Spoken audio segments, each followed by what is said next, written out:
बता दें आपको कि मदारिस को लेकर असम के सीएम का बयान सामने आया है। यहां पर एआईयूडीएफ के ने सवाल उठाया है।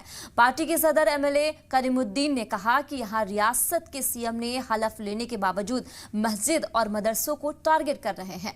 बता दें कि कर्नाटक असेंबली इंतखाबात में सीएम हेमंत विश्व शर्मा ने तशहीर के दौरान असम के सरकारी मदरसे बंद करने की बात कही है। उन्होंने कहा कि हमने सरकारी खर्च पर यहां कुरान पढ़ाना असम में बंद कर दिया है और सरकारी मदरसे भी बंद हो गए हैं।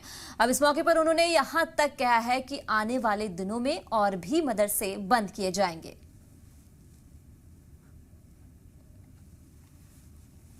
हमारा असम का चीफ मिनिस्टर साहब ने तो जिस दिन ओथ लिया, ओथ लेने का नेक्स्ट डे से ही असम का जितना मदरसा है, मस्जिदें है, ये सब का पीछे पड़ा हुआ है।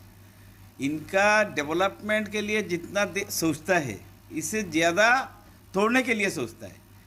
पहले तो सबको कॉन्फिडेंस में लेना चाहिए। ऑल कास्ट कम्युनिटी को गवर्नमेंट का प्रायोरिटी होता है कि सबको कॉन्फिडेंस लेके शांति का माहौल से डेवलपमेंट के लिए आगे बढ़े।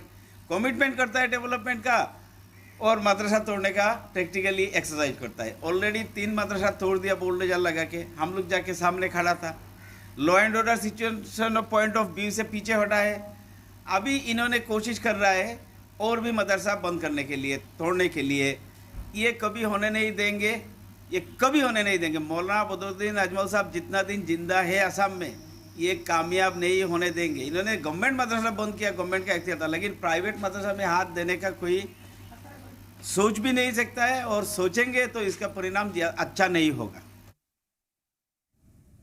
तो बता दें आपको कि लगातार जो है आप देख रहे हैं मदरसे बंद किए जाने की बातें सामने आ रही है। यहाँ पर बता दें कि जिस तरीके से असम के सरकारी मदरसे बंद करने की बात कही जा रही है, आगे ये भी उन्होंने कहा है कि सरकारी खर्च पर कुरान पढ़ाना असम में अब बंद कर दिया गया है और सरकारी मदरसे भी बंद हो जाएंगे। इस मौके पर उन्होंने यहाँ तक कहा कि आने वाले दिनों में और भी मदरसे बंद किए जाएंगे।